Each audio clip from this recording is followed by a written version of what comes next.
In the small peaceful village of Ikena, Adaora was known for her hard work and determination.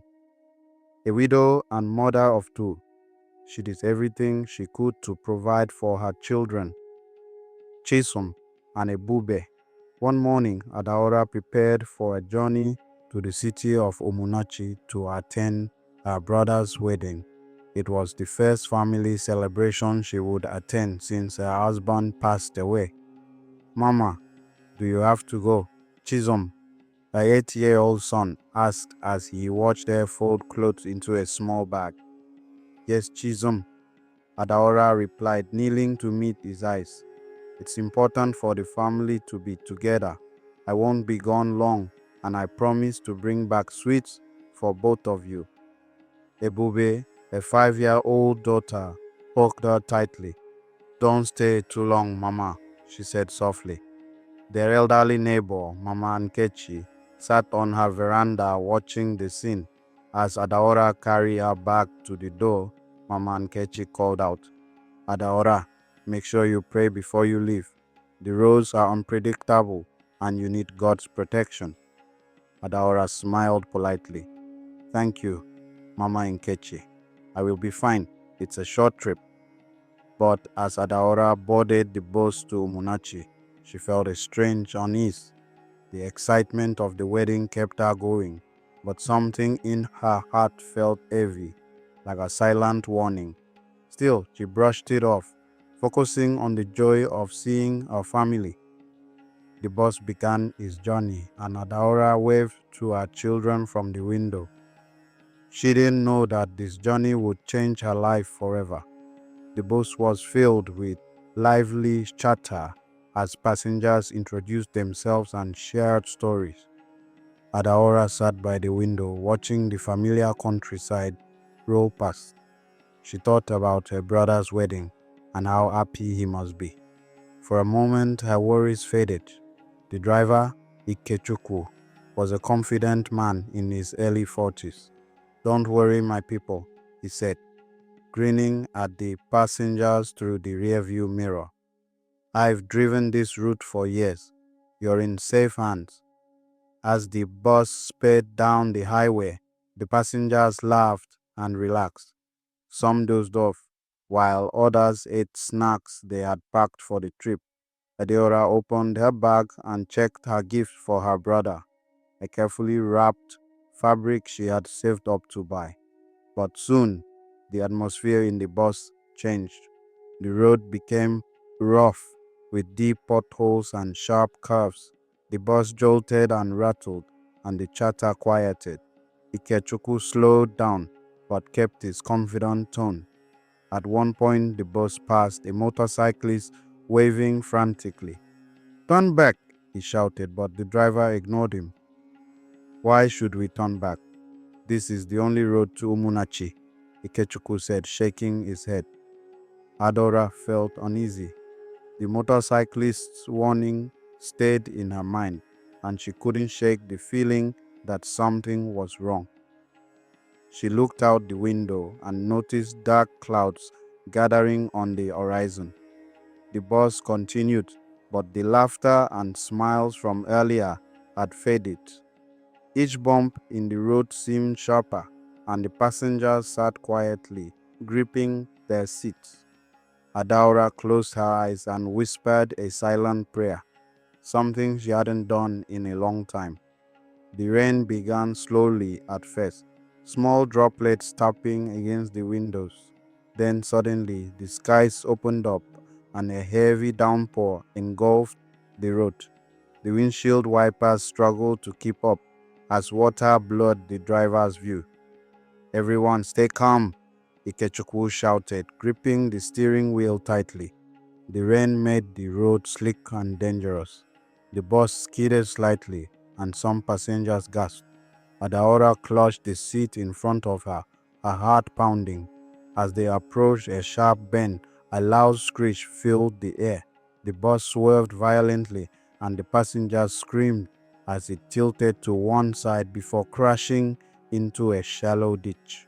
Adaora's head slammed against the window, and everything went black for a moment. When she opened her eyes, she heard cries of pain and panic. Smoke rose from the engine, and the acrid smell of fuel filled the air. She struggled to unbuckle her seat belt, her hands trembling. "Is everyone okay?" she called out. People were crawling out of broken windows and twisted doors. Some were bleeding, while others were too shocked to speak.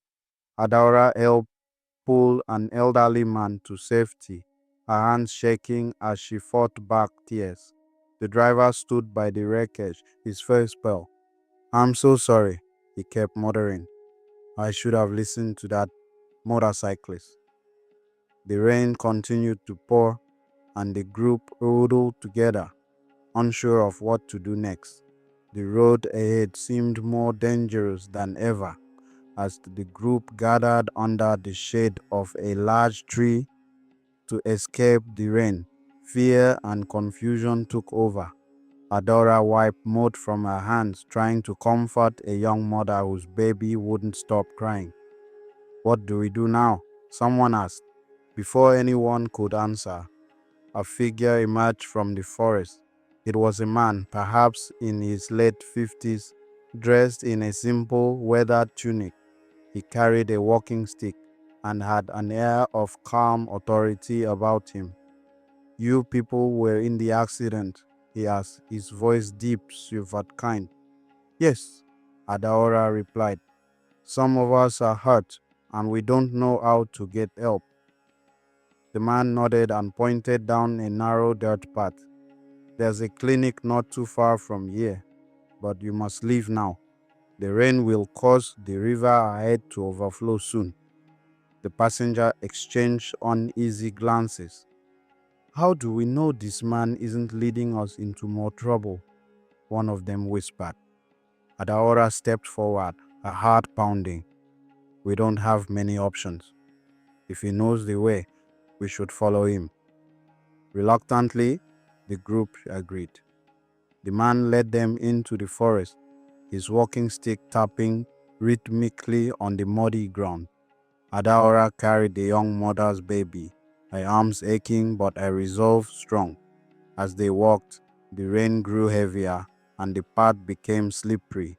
The man paused occasionally to warn them about dangerous patches of ground.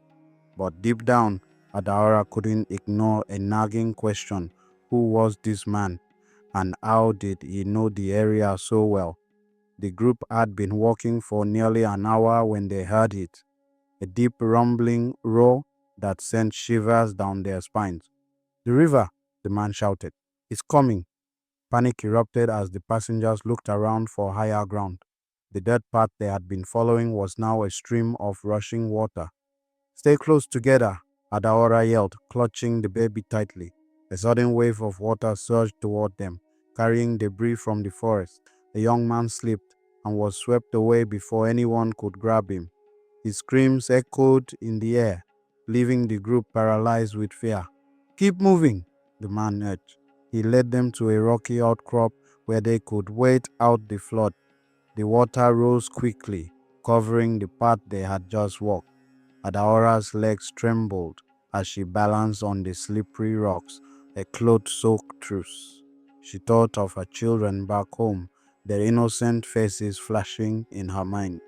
"God, please help us," she whispered, tears mixing with the rain.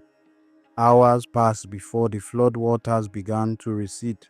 The group climbed down carefully, their strength nearly gone. The man continued to lead them, his pace steady despite the ordeal.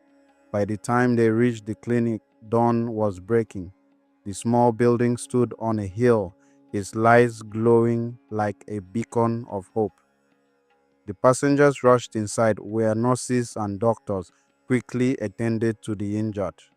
Adaora sat in a corner, holding the baby as its mother was treated for a deep cut on her leg. Exhaustion washed over her, but relief began to set in.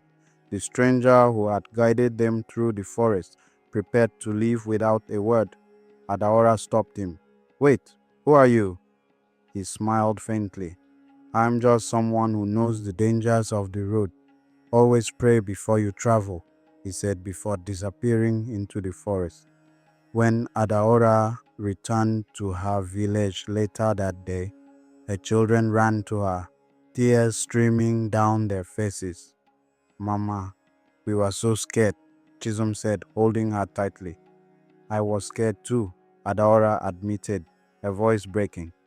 "But God protected me because of your prayers." From that day forward, Adaora shared her story with everyone in the village. She urged them to always pray before traveling, for no one knows what lies ahead on the road. The journey of life is filled with unexpected challenges and dangers. Prayer is not just a ritual, it's a way of seeking guidance, protection, and strength. Never underestimate its power, especially when stepping into the unknown.